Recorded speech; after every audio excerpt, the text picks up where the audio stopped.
Olá, tudo bem? Meu nome é Cleidson de Paula, estudante do 7º período de Psicologia da FICER, e hoje teremos uma conversa bem gostosa com uma profissional maravilhosa. Se apresenta, menina!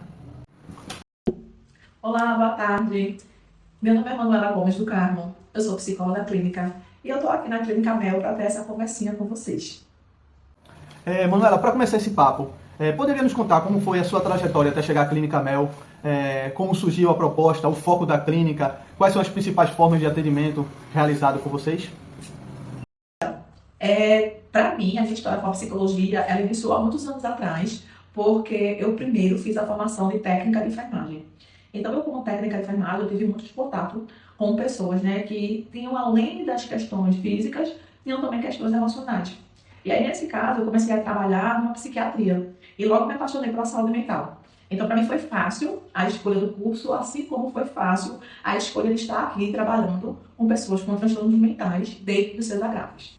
E aqui, na Clínica Mel, é uma clínica onde a gente consegue atender as demandas tanto de pacientes, clientes com transtornos mentais dentro dos seus agravos, ou seja, em situação de surto, como os pacientes que são dependentes químicos. E aí a gente pode variar entre dependentes químicos, seja de drogas lícitas ou ilícitas. O nosso atendimento aqui, ele funciona tanto com os atendimentos individuais, como com os atendimentos em grupos, assim como a observação de como eles funcionam aqui dentro da casa. Logo, a gente consegue acompanhar quando é na hora do almoço, quando é na hora do lazer, quando é na hora que eles estão fazendo suas atividades de grupais. Então, a nossa função aqui como psicóloga é estar todo o tempo costurando esse estar desses clientes pacientes aqui dentro. Agora vamos lá para uma curiosidade. Quais princípios do Código de Ética você considera mais desafiador no dia a dia e como a clínica garante o sigilo e a confidencialidade das informações dos pacientes? Sobre a questão da ética profissional, de fato, esse é um aspecto que nós psicólogos nunca, jamais podemos nos afastarmos, mesmo considerando que estamos dentro de uma clínica particular, que a equipe é multidisciplinar, eu penso que a questão da ética mais difícil e também mais importante de ser considerada e de ser resguardada é a questão do sigilo profissional. Bom, é válido salientar que por sermos uma equipe multidisciplinar, temos um prontuário, e nesse prontuário, todas as informações a respeito daquele paciente, cliente, ela é passada a ler. Tanto da minha área, como da área da assistência social, como da área da psiquiatria. Além do mais, aqui na Clínica Mel, uma vez por semana, nós fazemos uma reunião técnica, onde todos os profissionais técnicos, como esses profissionais que eu acabei de citar, o assistente social, a psicóloga, o psiquiatra, o médico clínico, todos esses profissionais, estamos aqui para discutir as questões dos casos desses pacientes. Entretanto, aquelas questões mais individualizadas, aquelas questões mais delicadas, aquelas questões às quais a gente, como profissional, faz a avaliação de que essa informação ela é muito pessoal, essa informação ela é restrita ao prontuário psicológico individual. Logo, é bom que a gente entenda que num programa aqui como esse, numa clínica como essa, existe o prontuário, que é o prontuário onde todos nós dividimos as informações, e existe o prontuário que é individual do psicólogo. Esse prontuário ele precisa ficar guardado numa gaveta com chave, e lá a gente precisa deixar essas informações mais restritas, de fato, guardadas. Conforme for acontecendo a evolução, conforme for acontecendo as questões aqui dentro, a gente vai sempre avaliando essas informações e a gente vai preparando o próprio paciente e cliente para que ele possa dividir essas informações com toda a equipe. Por quê? É importante que a gente entenda que dentro de uma clínica como essa, o paciente não é só meu paciente. Ele é paciente da instituição, ele é paciente da equipe. Logo, essas informações, elas, de uma certa forma, é interessante que todos os membros da equipe tenham acesso.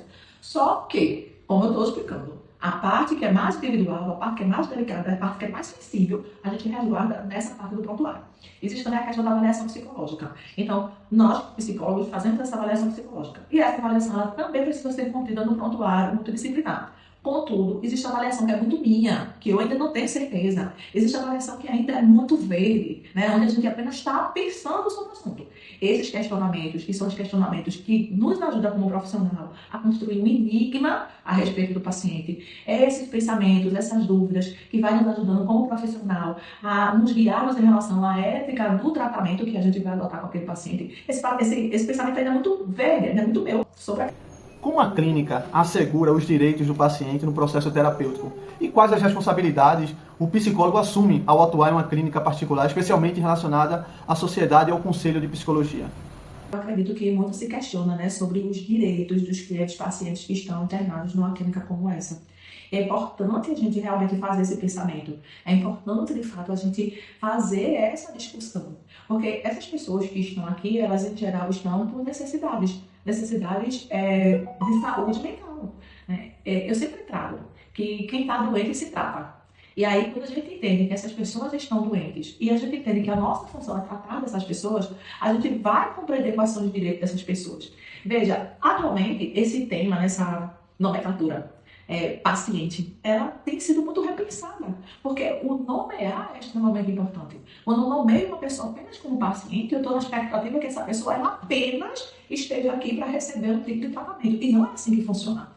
Logo, quando essa pessoa entra, nós precisamos fazer um acordo com essa pessoa, explicando como é que funciona o nosso tratamento, né? Mesmo essa pessoa estando aqui desorganizada, com a crítica e o juízo prejudicado, essa pessoa ela vai precisar entender o porquê das normas e regras da instituição. Ela vai precisar entender por que ela está aqui. Ela precisa entender por que ela precisa dos atendimentos. E aí a gente vai sempre fazendo essas novas pactuações. Olha, você está aqui porque você está doente, está precisando desse atendimento, mas nós somos uma equipe contratada para te tratar, nós somos uma equipe contratada para te ajudar e não para decidir por você. E aí a gente vai fazendo essas pactuações, vai explicando os motivos e, em geral, essa pessoa, ela vai fazendo essa compreensão do porquê que ela está aqui, porquê que ela precisa desse tratamento e esse direito a esse tipo de discussão, tanto com o próprio cliente paciente, como com a própria família. Então, a família, ela também é informada de como é que vai ser tratado, como é que você vai dar o tratamento, como é que vai funcionar, quais são as nossas expectativas. Logo, a gente vai fazer essa discussão, sempre, equipe terapêutica, cliente, paciente e família. Nós vamos fazendo essa discussão e a gente vai fazendo esse desenvolvimento. Que conselho você daria para nós, estudantes de psicologia, que estamos iniciando ou que pretendem iniciar a prática clínica? Como você percebe o papel social do psicólogo no contexto atual, marcado por tantas questões emocionais e sociais? Eu fico pensando, né, que a melhor forma que a gente tem de exercer a nossa profissão, a melhor forma que a gente tem de garantir a ética, de garantir o cuidado ao ser humano, é estudando, é se preparando. A partir do momento que eu conheço as técnicas, a partir do momento que eu conheço a ética profissional, a partir do momento que eu estudo, eu conheço os conteúdos, eu tenho muito mais possibilidade de desenvolver esse meu conhecimento em prática. A praxis é justamente quando eu trago o que eu entendo, o referencial teórico para a prática. Eu só consigo fazer isso se eu tenho o domínio do conhecimento.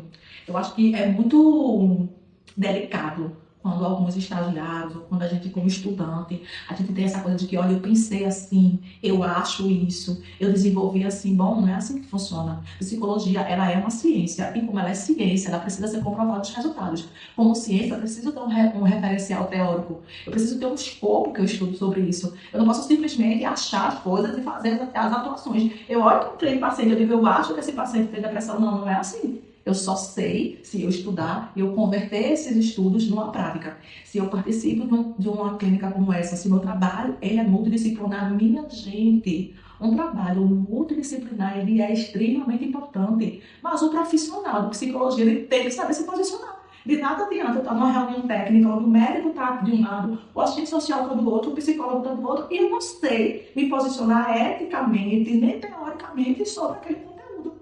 Logo, eu fico pensando que o primeiro passo para um bom estagiário, para um bom profissional, é estudar, dominar a técnica, dominar o conhecimento e, junto a isso, eu indo trabalhar a humanização. Porque através da humanização é que eu vou olhar paciente, cliente, cada um com a sua especificidade.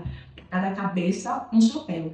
Para cada cliente e paciente, eu preciso fazer um PTS. Eu preciso pensar qual é o programa terapêutico singular e individual que eu vou trabalhar para aquela pessoa. Então, eu preciso também desenvolver o meu fator de humanização. Eu preciso olhar as pessoas como pessoa. Eu não posso olhar ninguém apenas como doença. Eu olho as pessoas como sujeitos que estão adoecidos naquele momento. E se ele está adoecido naquele momento, bom, o que é que eu posso fazer como profissional? Como posso fazer para ajudar aquela pessoa a se desenvolver e sair daquele quadro? Logo, as duas competências. A competência do estudo, a competência do domínio do conteúdo teórico, mas a competência da humanização. E isso eu acredito que é um bom princípio para a gente exercer um trabalho ético.